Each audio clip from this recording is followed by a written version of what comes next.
जय हिंद दोस्तों, स्वागत है आपके अपने परिवार गांव की पाठशाला में। आज के इस नए वीडियो में हम लोग बात करेंगे एक वर्ल्ड ज्योग्राफी के महत्वपूर्ण टॉपिक प्रमुख अगर बात करें तो मरुस्थलों के बारे में, कि जैसे कि मरुस्थल से लेकर के काफ़ी क्वेश्चन आपको प्रीवियस ईयर यदि आप बना रहे होंगे तो बार बार आपको देखने को मिलता होगा कि किस महाद्वीप में कौन सा मरुस्थल पाया जाता है, उस मरुस्थल से संबंधित कुछ विशेषताएं हैं, तथा कौन सा सबसे गर्म मरुस्थल है, कौन सा ठंडा मरुस्थल है। ऐसे कुछ क्वेश्चन आपको देखने को मिलता होगा। तो आज की इस वीडियो में हम लोग इसी पर डिटेल में डिस्कशन करने वाले हैं, तो बने रहें वीडियो के अंत तक। यदि इस चैनल पर आप पहली बार विजिट किए हैं तो वीडियो को लाइक कीजिएगा, चैनल को सब्सक्राइब कर लीजिए, जैसे ऐसे महत्वपूर्ण जानकारी आपको मिलती रहे। तो शुरुआत करते हैं आज के इस टॉपिक। जैसे कि आप जनरली आप पूछता है कि सबसे पहले तो यही पूछता है कि मरुस्थल का निर्माण कैसे होता है। तो जहाँ पर भी 25 सेंटीमीटर से कम वार्षिक वर्षा होती है जनरली ऐसा स्थान जहाँ पर 25 सेंटीमीटर से कम वार्षिक वर्षा होती है तो वहाँ पर मरुस्थलों का निर्माण होता है। अब बात करते हैं मरुस्थल कितने प्रकार के होते हैं, क्योंकि जनरली क्वेश्चन यही पूछता है कि मरुस्थल कितने प्रकार के होते हैं। तो अगर साधारण तौर पर देखा जाए तो मरुस्थल जो हो गए दो प्रकार के होते हैं। कौन कौन से होते हैं? तो एक होता है शीतोष्ण मरुस्थल, शीतोष्ण कहें या कोल्ड डिजर्ट कहें, या फिर इसको हॉट डिजर्ट कहें, या फिर उष्ण मरुस्थल कहें। तो ऐसा क्वेश्चन पूछता है। लेकिन अगर सामान्य तौर पर देखा जाए तो मरुस्थल को 4 भागों में बांटा जाता है। जनरली तो है कि आप 2 भागों में बांट करते हैं, शीतोष्ण मरुस्थल और यानी वो कोल्ड डिजर्ट और हॉट डिजर्ट। लेकिन अगर देखा जाए तो इसको 4 भागों में बांटा जाता है। पहला जो होता है वो होता है कि इसको भाग सकते हैं शीत मरुस्थल, फिर दूसरा भागते हैं गर्म मरुस्थल, तीसरा जो भागते हैं वो तटीय मरुस्थल, क्योंकि यहाँ से भी क्वेश्चन पूछता है आपकी विश्व के वो कौन से मरुस्थल है जो तटीय मरुस्थल है की कैटेगरी में आते हैं। वही बात करता है कभी कभी ये भी बात है कि ध्रुवीय मरुस्थल के अंतर्गत ही अंटार्कटिका और आर्कटिका आते हैं। तो जनरली यहाँ से क्वेश्चन ये पूछता है।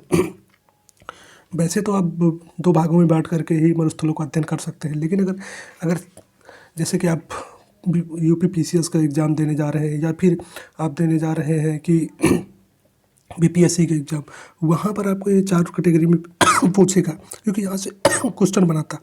जैसे तटीय मैदान, जैसे तटीय मरुस्थल हो गए तो पूछता है कि तटीय मरुस्थल कौन कौन से होते हैं। तो तटीय मरुस्थल में एक तो आपका आता है आटाकामा का मरुस्थल, दूसरा आता है एक नामीब जो दक्षिण यानी अफ्रीका महाद्वीप में पाया जाता है। तो यहाँ से क्वेश्चन बनाता है। तो इसकी वजह से इसको 4 कैटेगरी में आज हम लोग बांट करके अध्ययन करेंगे। तो शुरुआत करते हैं सबसे पहले कि एशिया महाद्वीप से। सबसे पहले शीतोष्ण महाद्वीप मतलब शीतोष्ण जितने मरुस्थल हैं उनको डिटेल में डिस्कशन कर लेते हैं, फिर हम लोग करेंगे गर्म मरुस्थलों को, फिर तटीय, फिर ऐसे कर करके हम सभी मरुस्थलों को डिटेल में डिस्कशन करने वाले हैं। तो बने रहे वीडियो के अंत तक। सबसे शुरुआत करते हैं हम पहले एशिया महाद्वीप से। तो एशिया महाद्वीप में कौन कौन से पाए जाते हैं? तो एशिया महाद्वीप में सबसे पहले जो पाया जाता है वो गोबी डिजर्ट पाया जाता है। गोबी डिजर्ट की विशेषताएं क्या है? सबसे पहले तो यही पूछता है। तो ये चीन प्लस मंगोलिया के बॉर्डर में पाया जाता है। फिर इसमें एक विशेषता क्या है? इसमें जो एक बैक्टेन टाइप का ऊँट पाया जाता है, यानी 2 कुबड़ वाला एक ऊँट पाया जाता है। तो पहला हो गया गोबी का डिजर्ट यानी गोबी का मरुस्थल। कहाँ पाया जाता है? तो चीन और मंगोलिया के बॉर्डर पे पाया जाता है। इसकी विशेषता क्या है? तो इसकी विशेषता ये है कि ये इस मरुस्थल में 2 कुबड़ वाले ऊँट पाया जाता है। फिर इसके बाद पूछता है कि दूसरा मरुस्थल कौन सा है? तो दूसरा मरुस्थल जैसे कि आप देख रहे होंगे कि एक है यहाँ पर टकलामाकान मरुस्थल है। ये भी एक शीतोष्ण मरुस्थल ही है, यानी शीत मरुस्थल की कैटेगरी में आता है। अगर बात करें कि ये कहाँ पाया जाता है तो ये हिमालय की वृष्टि छाया प्रदेश में पाया जाता है। बात करें कि वृष्टि छाया क्या होती है, तो जैसे कि हिमालय है, इधर से हवाएं आती है, मानसूनी हवाएं आती है, हिमालय के जस्ट अपोजिट साइड में यहाँ पर पाए जाने वाले स्थान को वृष्टि छाया प्रदेश कहते हैं। तो आप आई होप कि आप वृष्टि छाया के बारे में समझ पाए होंगे। दूसरा हो गया हमारा टकलामाकान। ये भी कहाँ पाया जाता है? ये चीन में पाया जाता है। वहीं बात करें एक और आता है कि एक काराकोरम है। ये काराकोरम मरुस्थल है। वहीं ये भी एक कोल्ड मरुस्थल की कैटेगरी में आता है। वहीं किजुम मरुस्थल भी पाया जाता है, ये भी एक किजुम मरुस्थल होगा, ये भी कोल्ड मरुस्थल की कैटेगरी में ही आता है। बात करें कि लद्दाख में, यानी भारत के लद्दाख एरिया में जो पाया जाता है, भारत के लद्दाख में लद्दाख मरुस्थल ये भी एक कोल्ड कोल्ड की कैटेगरी में ही आता है। बात करते हैं कि कोल्ड की कैटेगरी में और कौन सा मरुस्थल आता है। तो आप देखे होंगे कि जनरली आपने देखा होगा कि दक्षिणी अमेरिका महाद्वीप में एक पेंटागोनिया का मरुस्थल पाया जाता है। पेंटागोनिया का जो मरुस्थल है, वो पेंटागोनिया का मरुस्थल पाया जाता है कहाँ? अर्जेंटीना में पाया जाता है, क्योंकि यहाँ से भी क्वेश्चन उठाता है। जब यहाँ से क्वेश्चन उठाता है तो ये पूछता है कि पेंटागोनिया का मरुस्थल किस प्रकार का मरुस्थल है, शीतोष्ण है कि उष्ण है, यानी कि गर्म मरुस्थल है कि ठंडा मरुस्थल है। तो ये कौन सा है? शीत मरुस्थल की कैटेगरी में आता है। ये किस पर्वत की वृष्टि छाया प्रदेश में पाया जाता है? तो पेंटागोनिया का जो मरुस्थल वृष्टि छाया पाया जाता है एंडीज पर्वत, यहाँ पर एंडीज पर्वत पाया जाता है। एंडीज पर्वत की वृष्टि छाया प्रदेश में पेंटागोनिया का मरुस्थल का निर्माण होता है, इसको कोल्ड कोल्ड डिजर्ट की कैटेगरी में रखा जाता है। तो आई होप कि आप ये चीज़ समझ पाए होंगे। अब वही बात करते हैं हम लोग कुछ गर्म मरुस्थलों के बारे में कि तो जैसे गर्म मरुस्थलों की बात करें तो गर्म मरुस्थलों में कौन कौन से आते हैं।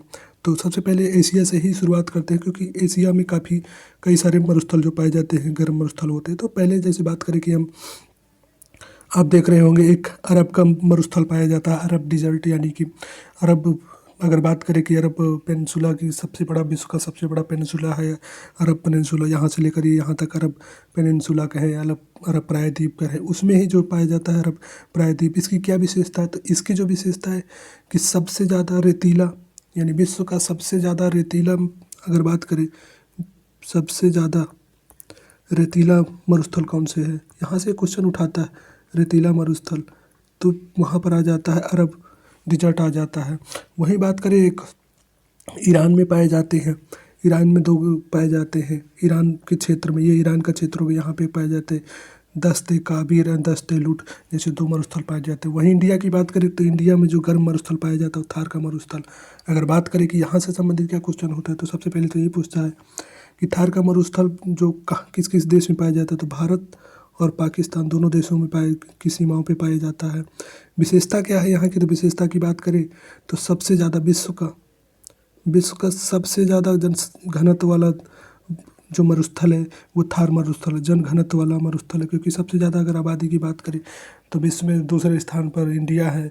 वहीं पाकिस्तान की बात करें तो इसका भी अच्छा खासा स्थान है जनसंख्या में। तो इस प्रकार के क्वेश्चन जनरली यहाँ से बनाता है कि अरब प्रायद्वीप का वो कौन सा मरुस्थल है जहाँ पे मतलब कि सबसे ज़्यादा रेतीला मरुस्थल कौन सा है, सबसे ज़्यादा जनघनत्व वाला मरुस्थल कौन सा है, ईरान में कौन कौन से मरुस्थल पाए जाते हैं। तो जनरली यहाँ से क्वेश्चन ही बनाता है, एग्जामों में बनते हैं। तो आप लोग उस चीज़ को, आई होप ये चीज़ समझ पाए होंगे।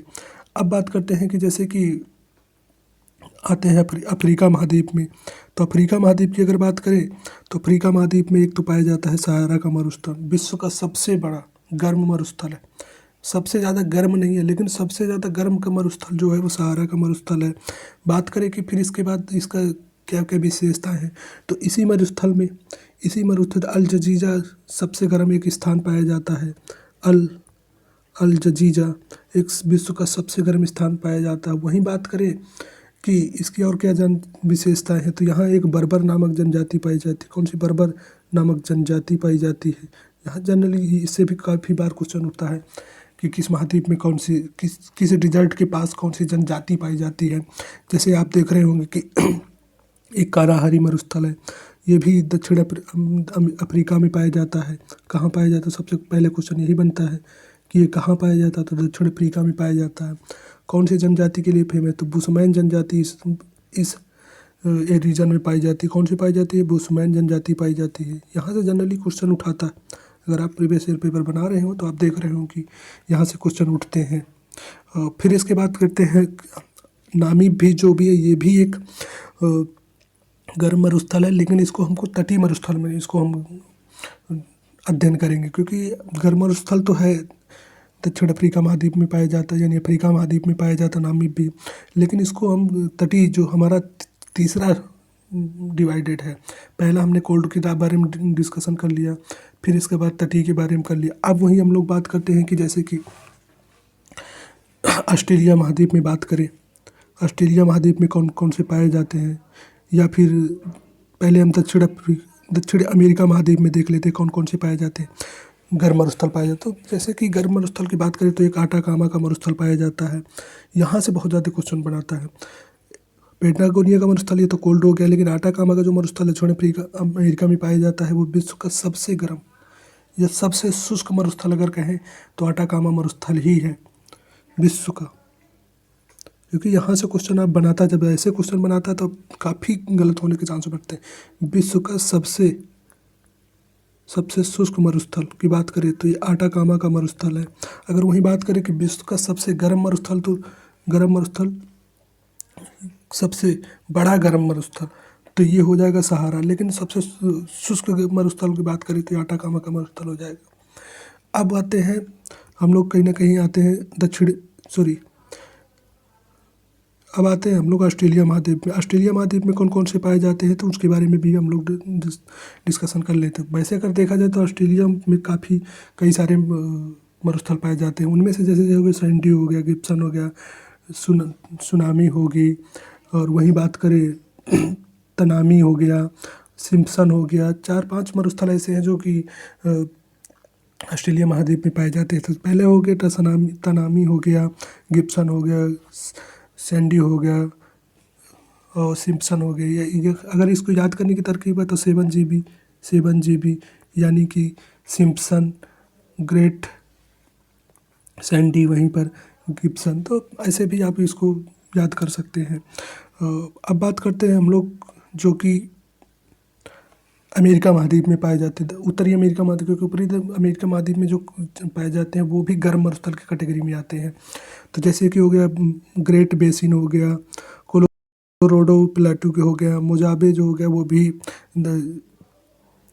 उत्तरी अमेरिका के एक मरुस्थल है। वहीं हो गया सबसे ज़्यादा क्वेश्चन इससे बनता है चिहुआ हुआन। तो पूछता है कि चिहुआ हुआन मरुस्थल किस महाद्वीप में पाया जाता है या किस द्वीप में पाया जाता है।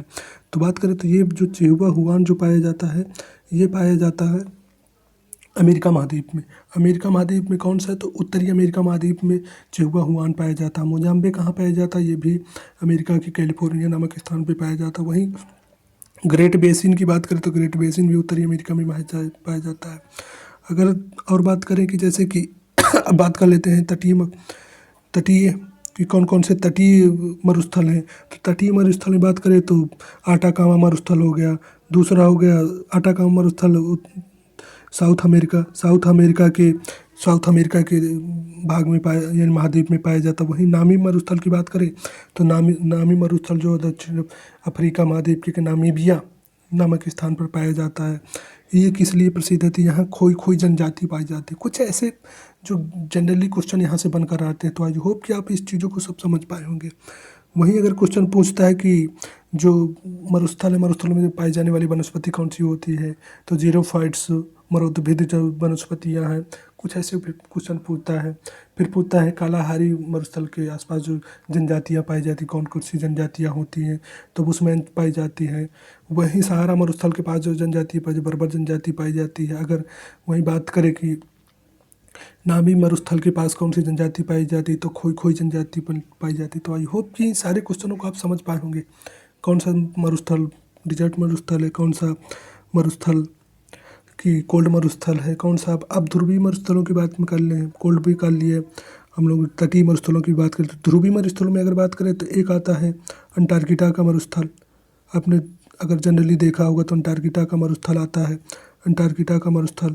एक भी यहाँ आता है आर्कटिक का मरुस्थल। तो ऐसे कुछ क्वेश्चन हैं जो जनरली आपको पूछते हैं। तो आई होप कि आप इन सब चीज़ों को समझ पाए होंगे।